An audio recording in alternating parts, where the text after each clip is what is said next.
She was sold before sunrise. No farewell, no explanation. Just Alpha Caleb Blackthorn's seal pressed into cream-colored wax at the bottom of a document that transferred her life to another pack the way you transfer ownership of land. Official, bloodless, and without once consulting the land itself. Justina cried during the first hour of the journey. By the second hour she stopped, because something ancient was waking inside her. Something that had slept beneath her skin her entire life. Something that didn't cry. Something that didn't wait. Something that had simply been patient, the way old power is always patient, until the moment it was finally needed. When Caleb understood what he had given away, the kingdom would already be kneeling before her. It is always already too late. The transfer order was on the bed when she woke. Justina saw it before she saw anything else, before the grey pre-dawn light pressing through the heavy curtains, before she registered the cold emptiness of the room, the absence of warmth, the silence that sat too still to be accidental. Just the envelope, cream-coloured, sealed.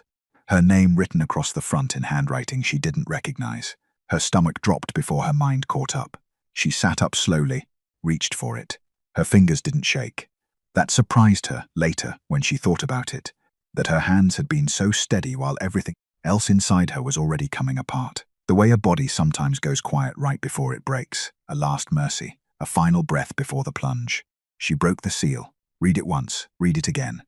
You are hereby transferred to the custody of Alpha Rowan Ashwood of the Nightfall Pack, pursuant to alliance agreement dated the 3rd day of the harvest moon. Departure is at 4 o'clock in the morning. Your belongings have been arranged. This transfer is final and binding under the laws of the Crescent Kingdom. No signature from Caleb, just the Silver Fang Pack seal, stamped at the bottom, cold and official, the kind of stamp used on property deeds, on territorial maps, on anything that didn't have a voice worth consulting. Transferred.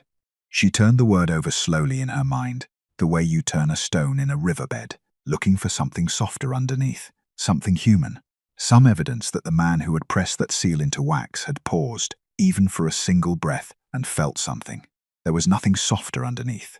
Justina set the letter down on the nightstand with great care, as though it were made of something fragile. She wasn't sure what she was protecting. Her composure, maybe. The last thin wall between her chest and the years she had spent behind it. She stood, walked to the narrow window. The courtyard below was already busy in the way it only ever was before something irreversible. 2 servants she recognized were loading a wagon with trunks she also recognized. Her trunks, her mother's old traveling chest, the small wooden box of healing herbs she kept on the windowsill of her room. Someone had already been inside while she slept. Someone had decided what she would carry into her next life and packed it without her. She pressed her fingers against the cold glass. He didn't even wake me. That was the part that broke something in her chest. Not the transfer itself. She had spent enough years in this pack understanding exactly how little Omegas were consulted about their own futures. It was the silence. The deliberate, careful silence of a man who had made a decision and then left before he had to watch her receive it. Cowardice dressed as practicality. She had loved him anyway. For years she had loved him anyway. Before we continue, a huge shout out to Susan Lippert for becoming the newest member of the channel. Thank you so much for your support. It truly means a lot and helps me keep bringing you more stories. And if you're enjoying the content and would like to support the channel while getting exclusive perks, consider joining the membership and becoming part of our growing family. She dressed alone. There were no servants sent to help her this time.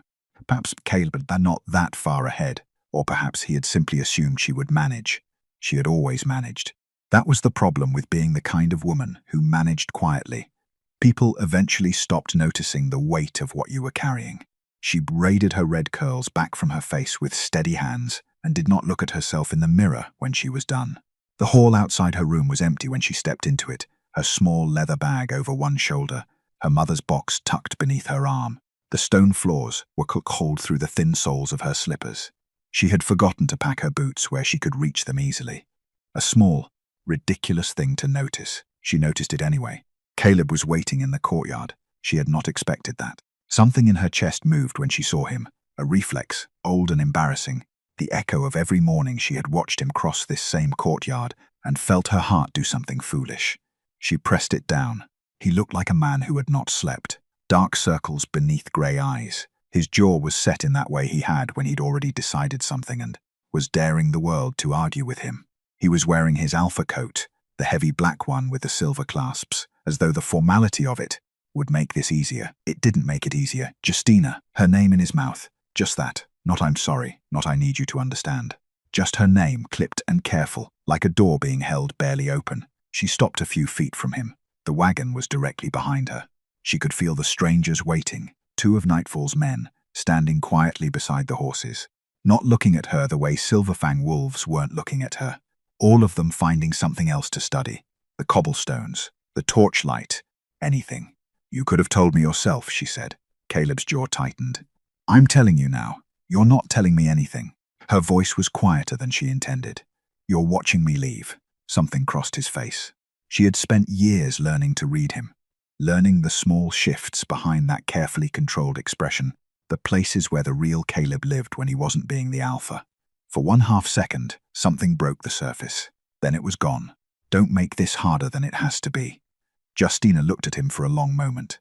She thought about all the mornings she had brought meals to injured pack members because no one else remembered. All the children whose names she knew. All the times she had waited, quietly and without complaint, for him to look at her the way the moon goddess had always promised he would. She thought about the envelope on the bed, the seal, the handwriting that wasn't his because he had sent someone else to write her name. "Goodbye, Caleb," she said. She didn't cry. Not yet. She saved that for later. For the first hour on the road, when the gates of Silverfang had disappeared, behind the tree line and no one important could see her, the wagon doors closed, and in the darkness with her wrists loosely bound according to pack transfer law, something beneath her skin began to stir, something old, something patient, something that had been waiting a very long time for the moment she finally stopped waiting for him. The Crescent Kingdom was the largest werewolf territory in the north. For centuries, it had been ruled by the descendants of the first alpha, but legends spoke of something older, a bloodline, a queen, a prophecy the powerful had spent generations trying to forget. They were about to remember. The road to Nightfall took most of the day. Justina spent the first hour of it crying quietly in the corner of the wagon, her forehead tipped against the rough wooden wall, watching the grey dawn bleed slowly into pale morning light through the gaps in the slats. She cried without sound. She had learned that a long time ago, how to grieve without making noise, how to fall apart in a way that didn't inconvenience anyone. By the second hour, she stopped, not because the pain had passed, but because something underneath it had shifted, a quiet pressure building in her sternum, low and steady, like the first tremor before an earthquake that hasn't decided yet how large it wants to be. She pressed her hand flat against her chest and held it there until the feeling settled. She watched the world change through the slats instead. The landscape shifted somewhere past the northern border markers, gradually at first, then all at once. The open flatlands of Silverfang territory gave way to something older, denser. The trees grew taller here, their canopies so thick the afternoon light came through in scattered coins of gold rather than broad sheets. Moss covered everything, bark, stone, the old boundary markers carved with symbols she didn't recognize. The air smelled different too, cooler, cleaner, like rain that had fallen somewhere deep in the forest and never quite dried. She had never been this far north. It felt strangely, like somewhere she had been before. The gates of Nightfall were nothing like Silverfang's.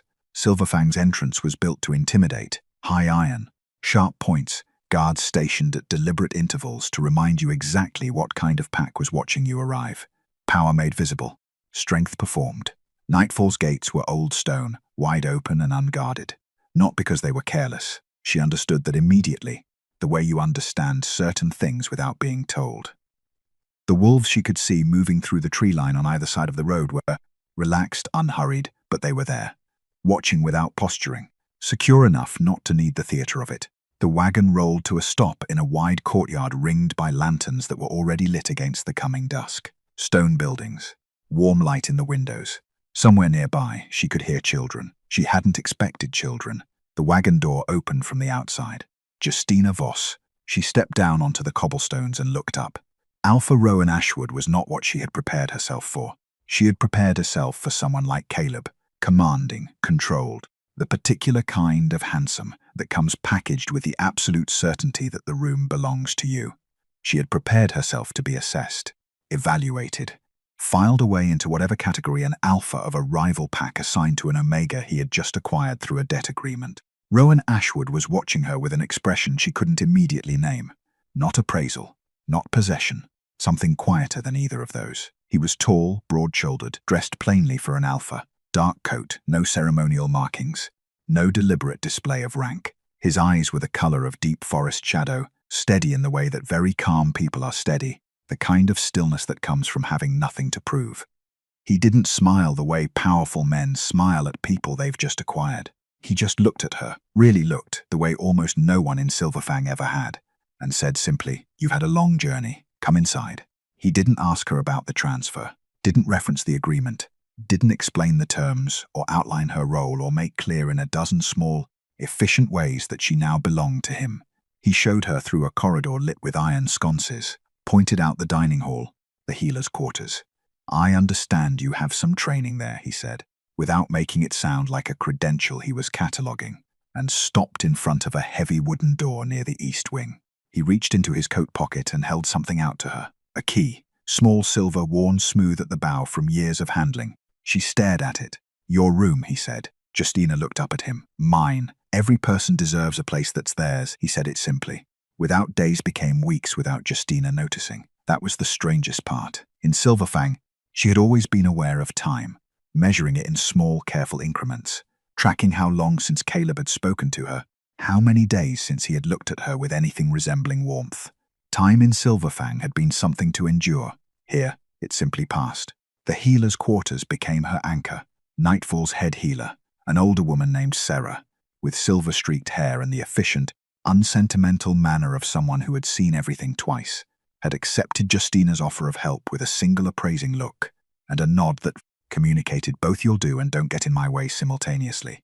Justina didn't get in her way. She restocked shelves, ground-dried herbs, redressed wounds with the quiet precision she had taught herself over years of tending to Silverfang's injured when no one else remembered to. She knew feverwort from moonleaf. She knew how to tell when a set bone was healing clean and when it wasn't. She knew how to sit beside someone in pain without filling the silence with useless noise. Sarah noticed. She didn't say anything for the first week. At the end of the second, she simply moved Justina to the more complicated cases. It was the kindest promotion she had ever received. The children found her on a Thursday.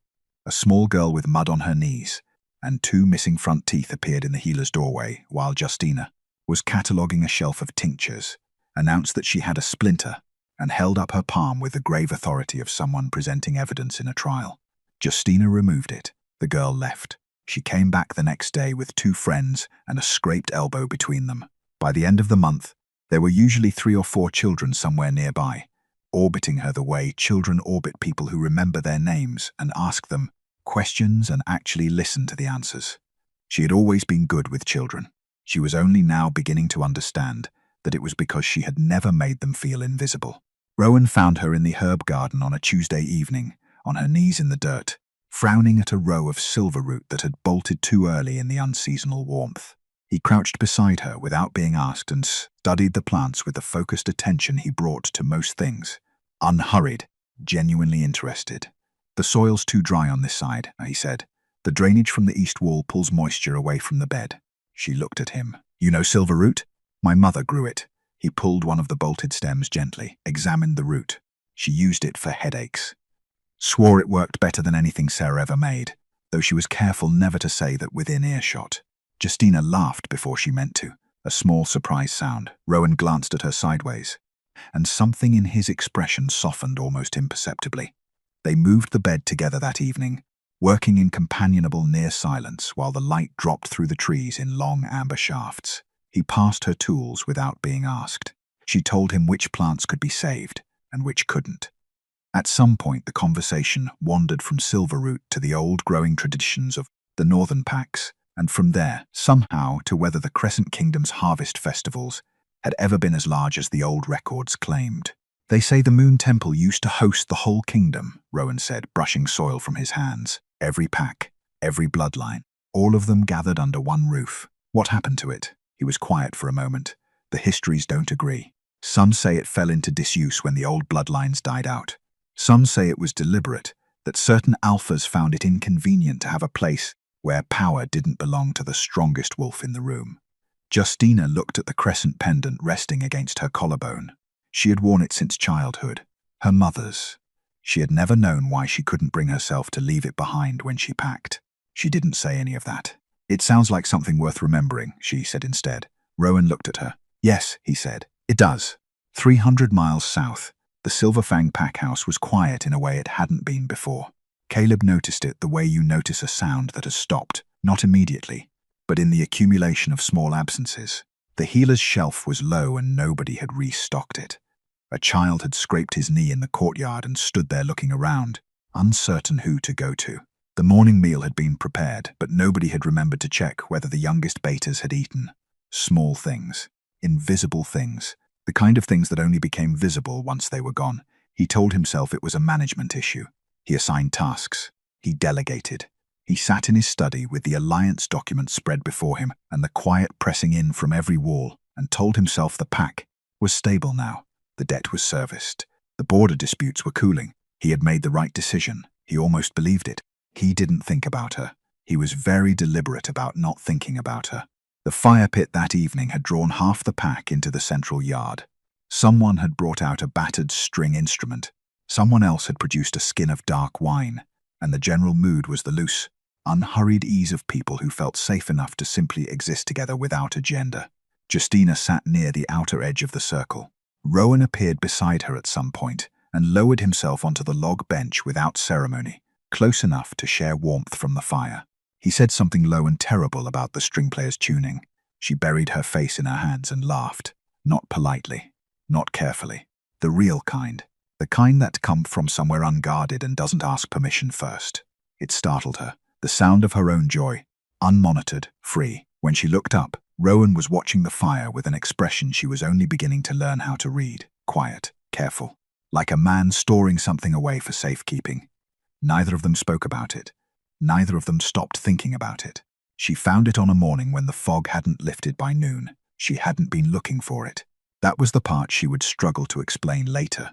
That she hadn't gone searching, hadn't followed a map or a rumor or anything as deliberate as curiosity. She had simply walked, the way she sometimes did, when the healer's quarters were quiet and the children were in lessons, and the particular stillness of the day felt less like peace and more like pressure. She had walked north, into the older part of the forest where the trees grew so close together their roots surfaced above the ground in tangled knots, and the canopy was dense enough to hold the mist in long silver ribbons between the trunks. And then she had stopped, not because she decided to, because something inside her did, the ruins barely visible beneath 30 years of ivy. If you weren't standing exactly where she was standing, at exactly the angle the weak noon light happened to fall, you would have seen nothing but forest. Old stone swallowed by green, a structure the land was slowly, patiently reclaiming. But she could see the shape beneath it, the arch of a doorway, the suggestion of columns, carved symbols running along a lintel, half obscured by moss, in a script she had never been taught and somehow almost recognized, the way you almost recognize a word in a language you've never studied, the meaning hovering just below the surface of understanding. Her pendant was warm against her sternum. It had never been warm before. She stood at the tree line for a long moment, both hands loose at her sides, the fog pressing gently around her ankles. Then she walked forward. The ivy parted at her touch as though it had been waiting. She told herself later that was only her imagination, that vines don't move for people, that she had simply pushed them aside, the way you push aside anything in your path. She almost convinced herself. The threshold was a single worn step of pale stone. She paused on it, one hand braced against the doorframe, the carved symbols inches from her fingers. Up close they were deeper than they'd appeared, cut with deliberate care into stone that must have once been very white and was now the color of old bone. She crossed the threshold. The world changed. It didn't happen slowly. The moment her foot touched the interior floor, light exploded through the walls. Silver, clean, the particular blue-white of moonlight concentrated into something almost unbearable. Every carved symbol on every surface ignited simultaneously, running with cold fire from floor to ceiling in ribbons that chased each other like water-finding channels. The air pressure dropped and then surged. The stone floor vibrated beneath her feet in a single deep tremor that she felt in her molars, in her chest, in the base of her spine. She didn't run. She didn't know why she didn't run. She stood in the center of it, silver light pouring around her, her red hair lifting on a wind that had no source, her pendant blazing hot against her skin, and she felt, not fear, exactly, something older than fear, something that recognized this, the way your body recognizes your mother's voice before your mind has fully woken. Welcome home, daughter. The voice had no direction. It came from everywhere at once, and from somewhere directly inside her chest, the same place the pressure had been building for weeks, the same place that had gone quiet on the wagon when she'd stopped crying and felt something ancient stir. She pressed both hands flat against her sternum. The light intensified, then, slowly like a tide going out, it settled, dimmed from blinding to luminous. The symbols continued to glow steady and patient, illuminating the interior of the temple in shifting silver. Carved murals emerged from the shadows on the walls. Figures she didn't recognize, a woman standing at the center of each one, arms raised, a crescent blazing above her like a second moon. She was still staring at them when she heard boots on the threshold behind her. Rowan stood in the doorway. He had followed her trail in the forest when she hadn't returned by midday. She learned that later. He had found the parted ivy, the single worn step, the light bleeding through the gaps in the stone walls from 50 yards away. He stood now absolutely still, taking in the glowing symbols, the silver-lit murals, the way the light moved around her and only her, bending toward her slightly, the way iron filings bend toward a magnet, not touching him, not reacting to him at all, only her. His expression was not afraid.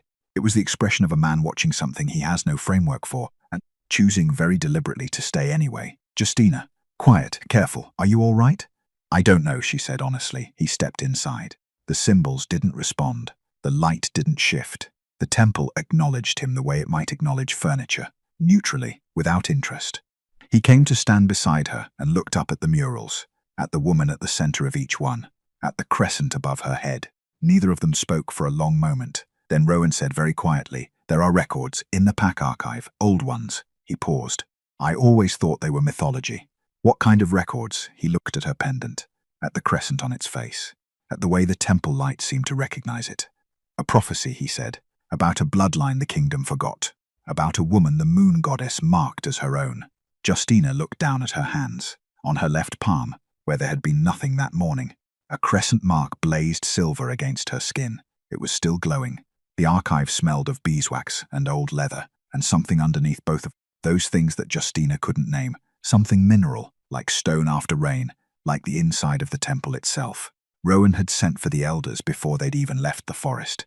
By the time she and Rowan returned to the pack house, 3 of them were already waiting in the archive room. Elder Marin, who was the oldest wolf in Nightfall, and moved with the deliberate economy of someone who had stopped wasting energy on unnecessary things decades ago. A younger scholar named Pell who wore ink stains on both hands like a permanent accessory, and a woman introduced simply as Thea, who said nothing at all, but looked at Justina's palm for a long, still moment, and then sat down heavily in the nearest chair, as though her legs had decided the matter for her. Justina sat across the long table from them, with her marked hand resting flat against the wood. The crescent had faded to a faint silver outline by then, visible if you were looking, invisible if you weren't, like a scar from something that hadn't hurt. Rowan stood near the window, not presiding, just present. Elder Marin opened the oldest record first. The binding cracked. The pages were the color of weak tea, covered in the same script Justina had seen carved into the temple lintel, that almost familiar language, the one that hovered at the edge of understanding without quite arriving. Marin read in silence for several minutes. Pell pulled a second volume and began cross-referencing, moving his finger down columns of text with the focused efficiency of someone who had been waiting for exactly this problem his entire career. Thea still hadn't spoken. Finally, Marin looked up. "Luna Queen Celine," she said, not a question. Justina didn't know the name. She should have. She understood that immediately from the way all 3 elders responded to it, the particular stillness that fell over the room, the way Rowan's posture shifted almost imperceptibly near the window. "Tell me," Justina said. The history came out in pieces, assembled from 3 different records that had never been read together before, because no one had ever had reason to. Luna Queen Celine had been the first ruler of Crescent Kingdom, not the first alpha, not the first dominant wolf, but the first ruler, which was a different thing entirely, chosen directly by the moon goddess, marked with the crescent, possessed of a power the records described in terms that were more poetry than documentation. The light that remembered, the voice the stones answered, the blood that the kingdom was built upon and cannot stand without. She had ruled for 40 years, had chosen a king consort, had built the moon temple as the kingdom's seat of unity rather than dominance, and then she had died, and the alphas had spent the next 3 centuries quietly dismantling everything she'd established, and her bloodline had scattered and thinned and eventually been recorded as extinct by historians who found it convenient. Not extinct, Pell said, not looking up from his page. Dormant, there's a difference. Without her bloodline active, Marin continued, her eyes on Justina.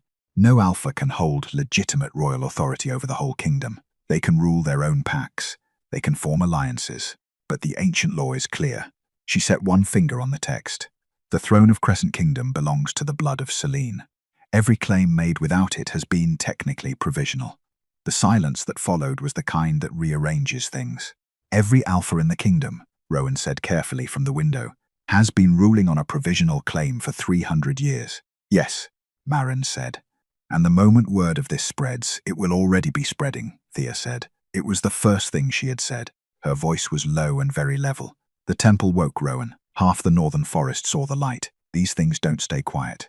300 miles south, they weren't staying quiet. The rumors reached Silverfang on the third day. Fragmented, unreliable. The kind of story that travels faster than the facts can keep up with. A temple awakened in nightfall territory. Ancient marks appearing. Talk of a chosen one, a bloodline, a prophecy most packs hadn't taken seriously in living memory. Caleb heard it from his head beta over the morning meal and said nothing. He heard it again from a border patrol report that evening and filed it without comment. He told himself it was rumor, the kind of mystical nonsense that circulated every few years when packs were bored or frightened and looking for something to organize their fear around. He had no patience for prophecy. He had run his pack on strategy and strength and hard decisions, and those things were real and they worked, and they had nothing to do with glowing temples and ancient bloodlines. He almost didn't think about her at all when he heard the description. Red hair, an Omega, transferred to Nightfall weeks ago, almost. The pack house was dark and mostly quiet when Rowan found Justina sitting on the steps of the east courtyard, her marked hand turned upward in her lap, studying it in the thin moonlight. He sat beside her without asking. She had stopped being surprised by that.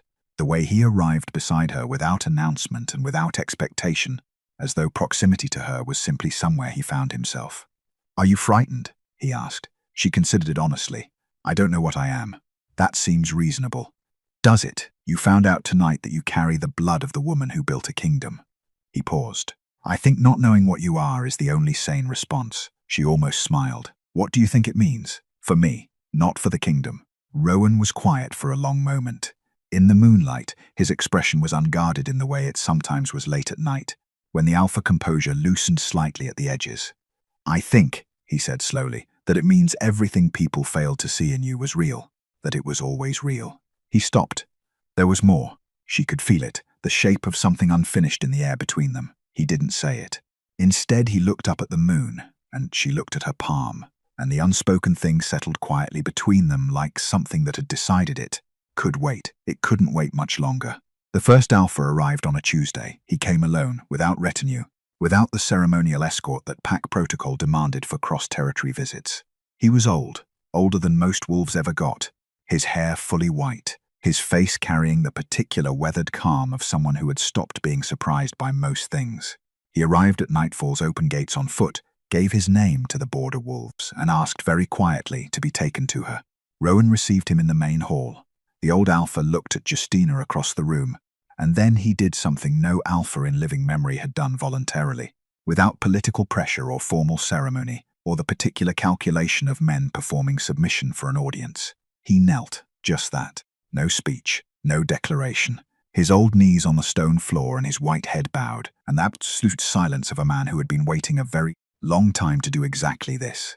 Justina stood very still and felt the ground shift beneath her feet in a way that had nothing to do with the earth. By the end of the week, there were 7.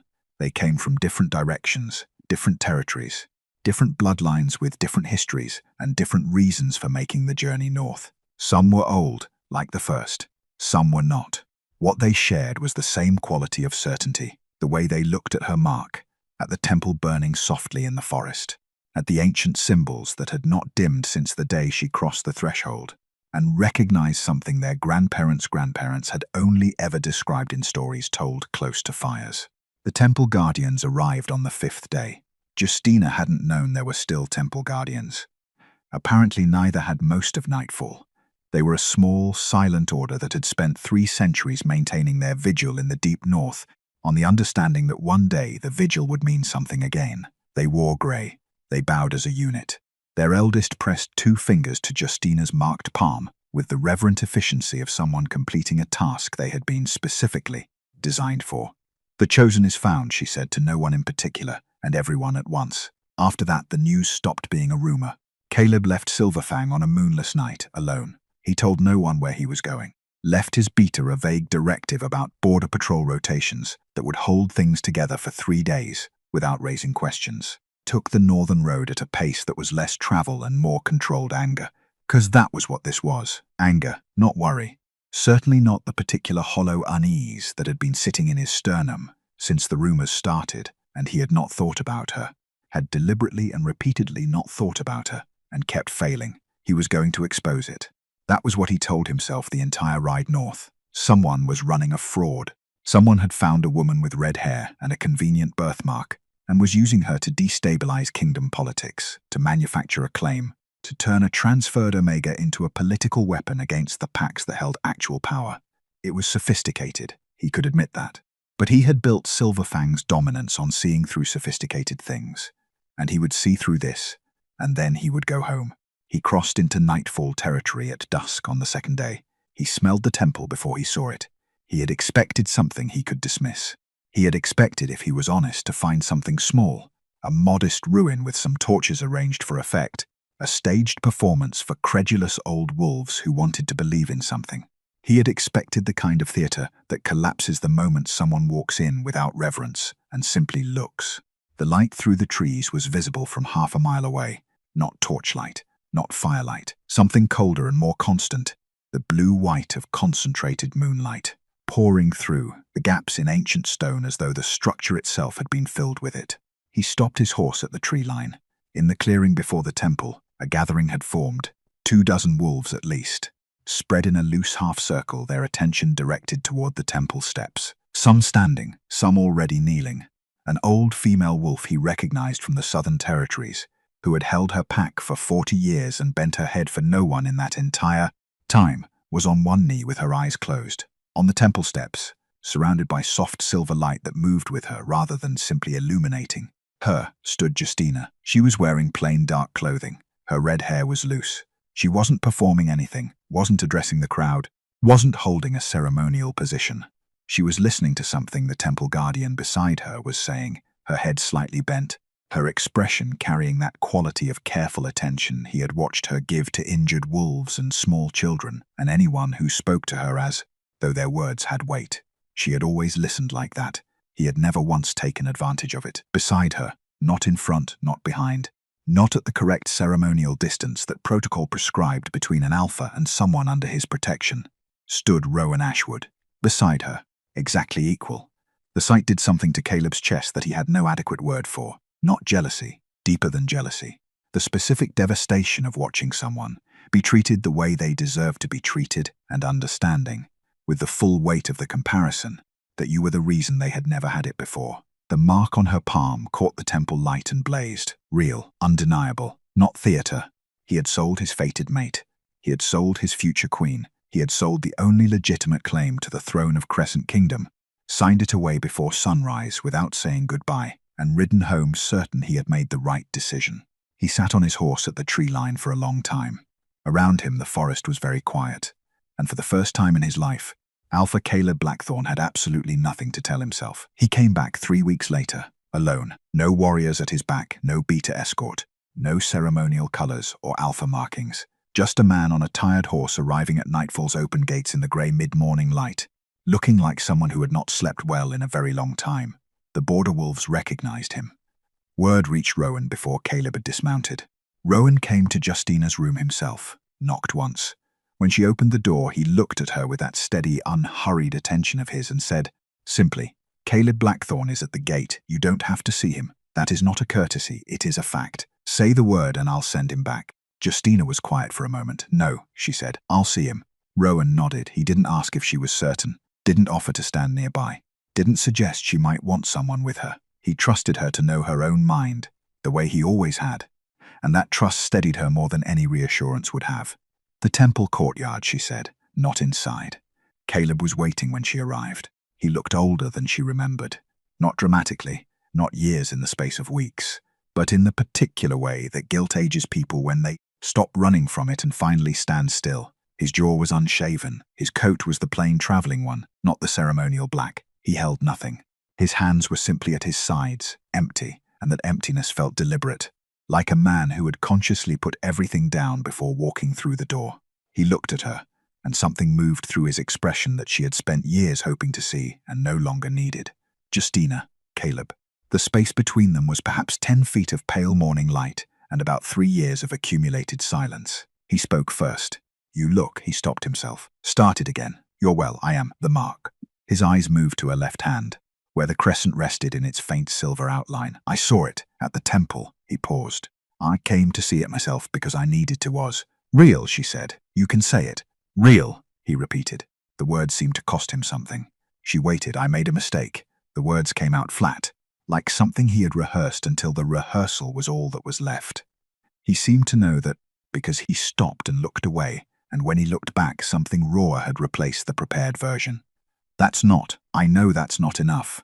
I know what I did. Do you?" Not hostile, genuinely asking. "I signed a transfer document," he said.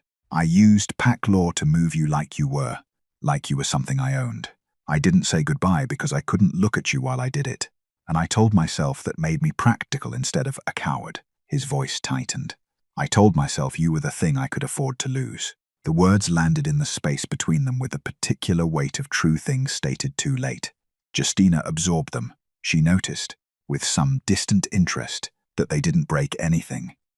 That the part of her they would have broken was no longer structured the same way. "You didn't even write my name," she said. "The transfer document. Someone else wrote it. You sent someone else to write my name on the paper that ended my life in Silverfang." She said it without heat, without tears, simply placing the fact between them where it could be seen.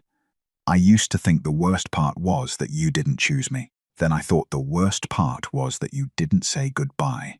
But that was it, Caleb, that you couldn't even be bothered to write my name yourself." His eyes closed briefly. "I know, I loved you," she continued, "for years. I learned your habits and your moods and every version of your silences. And I was careful and patient and invisible, and I told myself that one day you would look up and see me." She paused. "You never did. And when your pack needed something to trade, I was the obvious choice, because I had spent so long making myself easy to overlook that I had become easy to lose." The words weren't an accusation. That was the thing he would remember afterward, that she said all of it without cruelty, without the particular edge of someone drawing blood. She said it the way she said most things, clearly, honestly, because it was true and deserved to be said in the light. Caleb had no defense to offer. He didn't try to construct one. "I came to bring you home," he said. His voice was very quiet. Justina looked at him for a long moment. She waited for the feeling that should have accompanied those words. The old reflex, the years of wanting, the part of her that had measured so much of its hope against the possibility that he would one day come and say exactly this. It wasn't there. Not because she had buried it or was suppressing it or would find it later in a quieter moment. It simply wasn't there. In its place was something she was only beginning to have a word for. A kind of wholeness that had grown slowly in the space the old longing had, vacated, filled in by herb gardens and silver keys and late-night fire pits and a man who remembered the things she said and stood beside her rather than in front. She shook her head. "I am home," she said. The simplicity of it, the absolute unperformed certainty. Caleb stood very still for a moment. Then he nodded, once, the way a man nods when he receives a verdict he deserves and has no grounds to contest. He turned and walked back toward the gate. She watched him go without calling after him. Then she turned toward the temple, where the silver light was already beginning its slow morning glow between the trees, and went to meet the day. Not every alpha knelt. She had known that was coming. Rowan had known it too.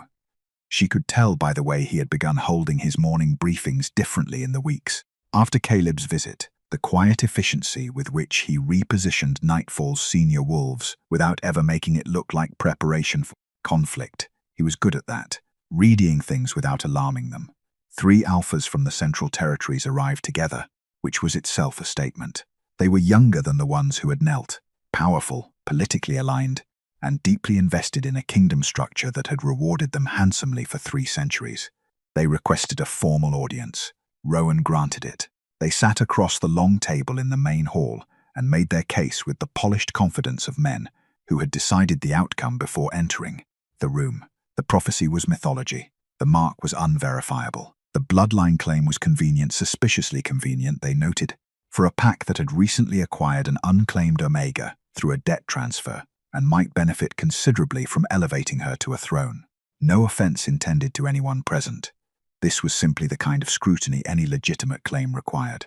They looked at Justina while they said it, not at Rowan, at her, measuring her response, testing whether she would defer, deflect, look to the alpha beside her for guidance. She met each of their gazes in turn, and said nothing until they had finished. "The temple records," she said then, "are available to any scholar you wish to send. Elder Marin will receive them. The bloodline documentation spans 4 volumes and has been cross-verified across 3 separate archives." She paused. "But I understand that isn't really what this is about." A beat of silence. "You're not concerned about legitimacy," she continued, still level, still unhurried.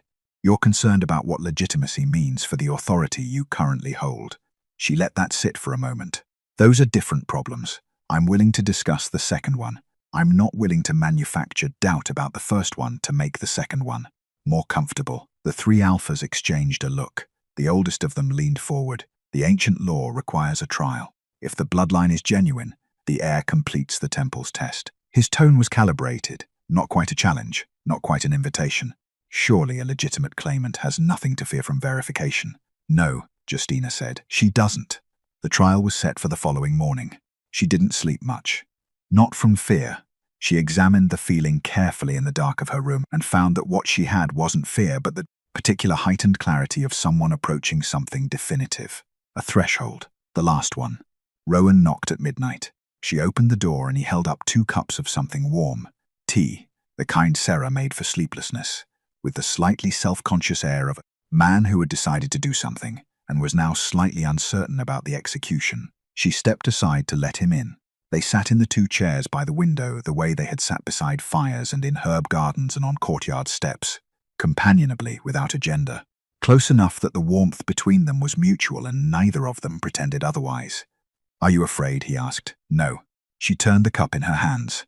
"I think I've been walking toward this since the wagon left Silverfang, maybe longer." She looked at him sideways. "Are you afraid?" Something shifted in his expression. Not the space between them, which had been narrowing by degrees for months, through herb gardens and fire pit evenings and late-night conversations and all the accumulated small moments of a man consistently, deliberately choosing to see her. Closed. "Rowan, I know the timing is." She set down her cup. "Stop being careful." He looked at her for a long moment. Then he said, with a simplicity that matched the rest of him, "I love you. I have loved you since you laughed at a terrible joke about string instruments and looked startled by the sound of your own happiness." A pause. "I'm not asking you for anything tonight. I just wanted you to know, before tomorrow, that whatever happens in that temple, you are already everything the prophecy says you are. You were before the mark. You were before any of this." Justina looked at him, at the steadiness of him, the particular quality of his attention, the way he had just said the most important thing he'd ever said to her, and was now simply waiting, without pressure, without expectation, because that was who he was. "I know," she said softly. "I love you too." The trial required no performance. She crossed the temple threshold at dawn, with the 3 skeptical alphas watching from the tree line alongside every wolf who had gathered over the past weeks. The temple responded the way it always responded to her, immediate, total, the silver light flooding every carved surface the moment her foot touched the interior floor. But this time something more happened.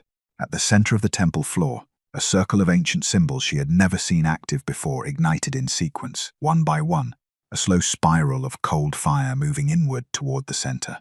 She walked toward it without being instructed. She stood inside it when she reached it. The voice came from everywhere.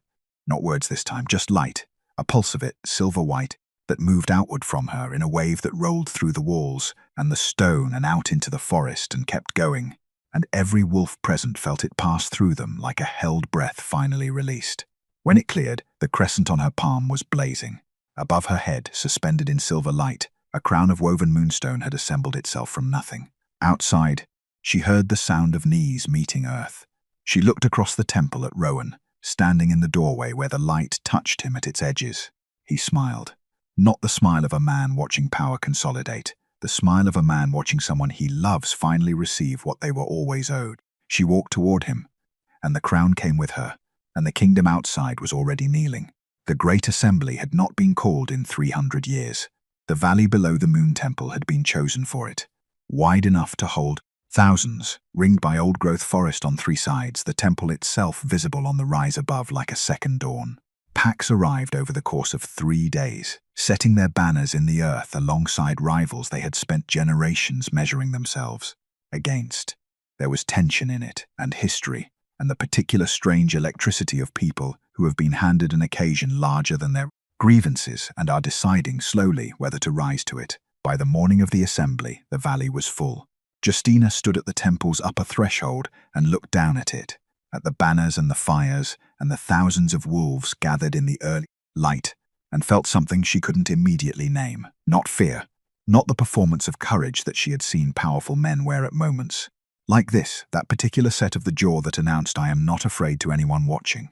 Something quieter, something that had been growing in her since a morning when she had woken to a sealed envelope and the cold side of a bed and the absolute silence of a man who had already decided and had simply slowly, over months of silver keys and herb gardens and late-night honesty, become solid enough to stand on. Rowan appeared beside her. He had been doing that for 8 months now, and it still steadied her in a way she no longer tried to diminish or explain away. "Ready?" he asked. She looked at him. Yes. She walked down alone. That had been her decision, and Rowan had honored it without question, understanding, as he usually did, the difference between support and overshadowing. He would be there when she finished. That was enough. That had always been enough.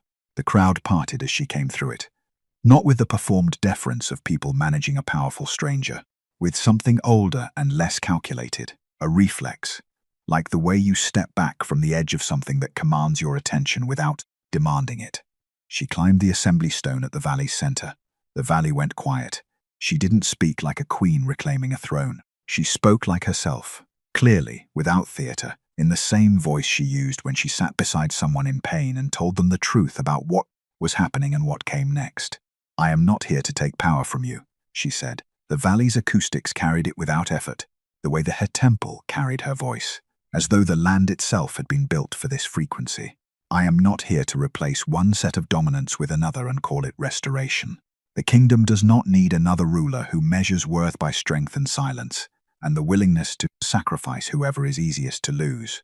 A stillness in the crowd, the particular stillness of people recognizing something. "The kingdom you inherited," she continued, "was built on the understanding that leadership is service.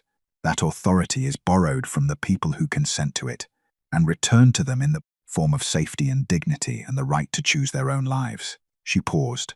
Somewhere in 300 years, that understanding became inconvenient. It got set aside, and the people it was set aside for, the ones without power, without territory, without the luxury of being the strongest wolf in any given room, they absorbed the cost of that in silence, because silence was the only option they were given. She looked out across the valley. "That ends now, not because I command it, because you are going to remember what you already know about what it means to lead something worth leading." The first alpha knelt at the assembly stone's base. She recognized him, one of the 3 who had demanded the temple trial, the oldest of them, the one who had framed the challenge with the careful language of scrutiny rather than opposition. He knelt slowly, with the deliberate weight of a man making a choice rather than performing a surrender, and kept his eyes on her while he did it. Then the alpha beside him, then another, further back in the crowd. It moved through the valley like the wave of light that had moved through the temple, not a command, not a pressure, but a recognition traveling from one wolf to the next as each one made the same private calculation and arrived at the same answer. She didn't watch it sweep the crowd, she watched Caleb. He was standing near the eastern edge of the assembly, alone the way he had arrived at Nightfall's gates 3 weeks ago. He had not spoken to her again after that morning, in the temple courtyard. He had simply come, to the assembly, to the valley, to this moment, and stood in it the way a man stands in the consequences of his own choices, when he has finally stopped trying to negotiate his way out of them. When the valley had nearly stilled, when almost every alpha in the Crescent Kingdom was on one knee, Caleb lowered himself to the earth, not with theater, not with the visible performance of a powerful man demonstrating humility for an audience, quietly, finally, like setting something down that he had been carrying too long. Tears tracking silently down his face, she looked at him for a moment. Then she looked away, gently, The way you look away from someone's private grief to give it the dignity of not being witnessed. The mating ceremony was small. Just the temple and the elders and the wolves of nightfall who had become her people, and the moon goddess's light doing what it had been doing since the first morning. Justina crossed the threshold, recognizing her, answering her, illuminating everything she already was. Rowan stood beside her, exactly beside. When the elder pronounced them bonded under the ancient law, the temple blazed silver from floor to ceiling, and the crescent on Justina's palm and the matching mark that had appeared on Rowan's the morning after the trial blazed together, and the whole forest seemed to exhale. Years later, the temple gardens were full of children. They came every morning, from nightfall, from visiting packs, eventually from every corner of the kingdom, because the gardens were open to everyone, and because the Moon Queen had made it known from the first week of her reign that children were permitted everywhere she was permitted, which was everywhere. Rowan found her there on a morning that looked like all the other mornings, and was therefore perfect, sitting on the low stone wall with a child on each side of her and a third one asleep in the grass at her feet, the pale early light coming through the old trees in long gold shafts, her red hair loose, her marked hand resting warm in his when he sat beside her. "The northern delegates arrive tomorrow," he said. "I know, and the Silverfang Treaty Review. I know that too." He looked at her sideways. She was smiling at the sleeping child in the grass, unhurried, entirely present, the way she was present for all of it. The politics and the ceremonies and the hard decisions and the quiet mornings, with the same quality of attention, the same fullness of self. She had once been the woman waiting to be chosen. Now she was the queen who had finally chosen herself. If you enjoyed the story, let me know in the comments. Your voice decides what I write next. Don't forget to subscribe if you want more moonlit love stories like this one.